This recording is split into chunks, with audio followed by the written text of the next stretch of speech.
अस्सलाम वालेकुम नाजरीन, हम एक नया मौजू शुरू कर रहे हैं। आओ नमाज सीखें। दोस्तों, जब हम नमाज पढ़ने मस्जिद में जाते हैं तो देखते हैं बहुत सारे लोग जो बुजुर्ग भी हैं, जवान भी हैं, उन्हें वजू करने का तरीका नहीं आता है। नमाज में एक मामूली सी गलती करते हैं, उम्र भी हो गई है, सुनने को भी राजी नहीं है। अगर आप उनको बताते हैं तो उनको बुरा लग जाता है, उनको बेइज्जती महसूस होती है।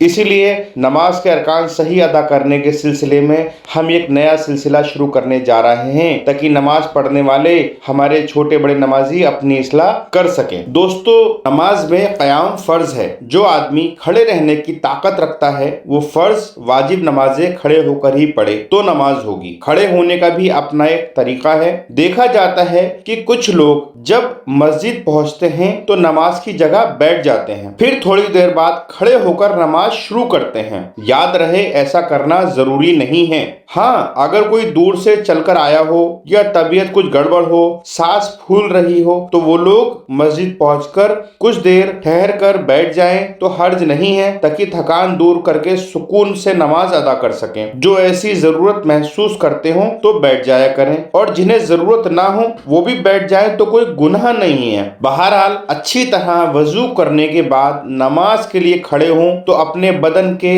मोटे पतले का बैलेंस बरकरार रखने के लिए, अपने बदन के हिसाब से मोटे पतले का बैलेंस बरकरार रखने के लिए इस तरह से खड़े हों कि दोनों पंजों के बीच में 6 उंगल का फासला हो और दोनों पंजों का रुख किबला की तरफ हो, इधर उधर फैले हुए ना हो। जैसा कि अक्सर देखने में आता है कि एड़ियों की तरफ तो फासला 6 उंगल जितना रहता है, लेकिन आगे की तरफ का फासला 12 उंगल हो जाता है। इस तरह खड़ा होना गलत है। दुबले पतले लोग तो दोनों पैरों के बीच 4-6 उंगल का फासला रखकर खड़े हो सकते हैं, लेकिन जो लोग भारी बदन के होते हैं उनके लिए परेशानी हो सकती है। वो अगर कुछ और फासला रख लें ताकि आसानी से रुकू और सजदा कर सके तो कोई हर्ज नहीं है, लेकिन पैर इतने न फैलाए जाएं कि देखने वाले को भी बुरा मालूम हो। नमाज शुरू करने से पहले अपने बटन, कपड़े वगैरह चेक कर लें। वजू के लिए आस्तीन चढ़ाई थी तो इसे उतार लें। कमीज पहनते वक्त बराबर बटन नहीं लगाए थे तो चेक कर लें, और सबसे ऊपर वाला बटन भी बंद कर लें ताकि सीने की हड्डियां नजर ना आए।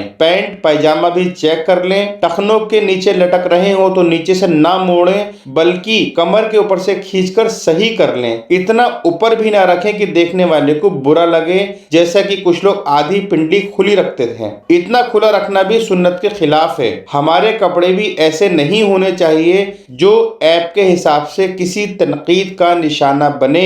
सही अंदाज से सुकून से खड़े होकर नमाज के बाद अब बिस्मिल्लाह शरीफ पढ़कर नमाज की नियत करें। जैसे नियत की मैंने 2 रकात नमाज सुन्नत वास्ते अल्लाह के, वक्त फज्र का, मेरा मुंह काबा शरीफ की तरफ, अल्लाहु अकबर। नियत करने के बाद तकबीर तहरीमा अल्लाहु अकबर कहते हुए दोनों हाथ कान की लौ तक ले जाएं और नीचे लाकर नाफ के नीचे बांध लें। कानों की लौ तक हाथ ले जाकर फिर नियत करके हाथ नीचे लाकर बांधना सही नहीं है। आप देखते हैं कि कितने लोग हाथ कानों तक ले जाकर नियत करते हैं, ये सही नहीं है।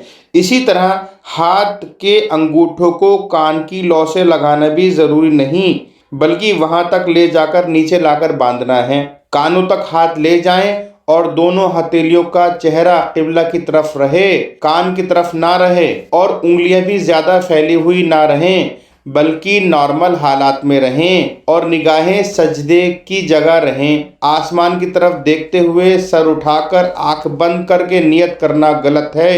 दाएं बाएं ऊपर देखना मना है। क़याम के दौरान नजर सजदा गाह पर रहेगी। क़याम के दौरान नजर सजदा गाह पर रहेगी। नियत करने के बाद सना पढ़ें और फिर आउज़ु बिल्लाहि बिस्मिल्लाहि पढ़कर सूरत फातिहा पढ़ें और उसके बाद कोई दूसरी सूरत पढ़ें। अगर कभी सना ना पढ़ सकें तो भी नमाज हो जाएगी, लेकिन पढ़ने की आदत बना लें तो सवाब के हकदार होंगे। दोस्तों, अगला वीडियो हमारा इसमें होगा रुकू और सजदे के बारे में। अस्सलाम वालेकुम।